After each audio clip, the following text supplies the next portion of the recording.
Guys, അപ്പോൾ ഇന്ന് രാവിലെ ഞാനൊരു കുട്ടി വാക്കിനായിട്ട് ഇറങ്ങി. ഇടയ്ക്കിടയ്ക്ക് രാവിലെ ഞാൻ ഇങ്ങനെ ഇറങ്ങാറുണ്ട്, ഒന്നീ ഷോപ്പിങ്ങിന്, അല്ലെങ്കിൽ ഞാൻ എൻ്റെ കുറച്ച് മീ ടൈമിനായിട്ട് ഒരു വാക്കിനായിട്ട് ഇറങ്ങാറുണ്ട്. ആ ഇറങ്ങിയ കൂട്ടത്തിൽ ലാസ്റ്റ് ആയിട്ടുള്ള ഇവിടുത്തെ സ്പ്രിംഗ് വൈബ്സ് ഒക്കെ ഒന്ന് ക്യാപ്ചർ ചെയ്തു. കാരണം മിക്കയിടത്തൊക്കെ പൂത്ത് വയ്ക്കുന്ന പൂക്കളൊക്കെ കൊഴിഞ്ഞ് നല്ല പച്ച ഇലകളൊക്കെ വന്നു തുടങ്ങി. സോ ഇത് നമ്മുടെ ലാസ്റ്റ് സ്പ്രിംഗ് വൈബ്സ് ആയിരിക്കും. ഇതിനുശേഷം ഇവിടെ ഫുൾ കാട് വൈബ്, പച്ചപ്പും ഹരിതാഭയൊക്കെ കൂടിയിരിക്കുമ്പോൾ ഈ പൂക്കളൊക്കെ വിരിഞ്ഞിരിക്കുന്ന ഭംഗി എന്തായാലും കിട്ടില്ല.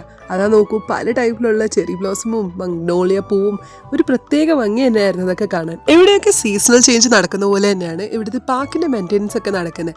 അവിടെ കുട്ടികൾക്കായിട്ട് കളിക്കാൻ തന്നെ ഒരു സ്പെസിഫിക് ഏരിയ ആണ് മണ്ണിൽ. ഇനിയിപ്പോൾ സ്പ്രിംഗ് ഒക്കെ കഴിഞ്ഞ് സമ്മറൊക്കെ കട്ടൊക്കെ തുടങ്ങുമ്പോൾ പിള്ളേരൊക്കെ മണ്ണിൽ കളിക്കാൻ വരും. അതുകൊണ്ട് തന്നെ അവിടുത്തെ മണ്ണൊക്കെ ഇടയ്ക്കിടയ്ക്ക് മാറ്റാറുണ്ട്. ആ ഒരു പരിപാടി അവിടെ നടന്നുകൊണ്ടിരിക്കുകയാണ്.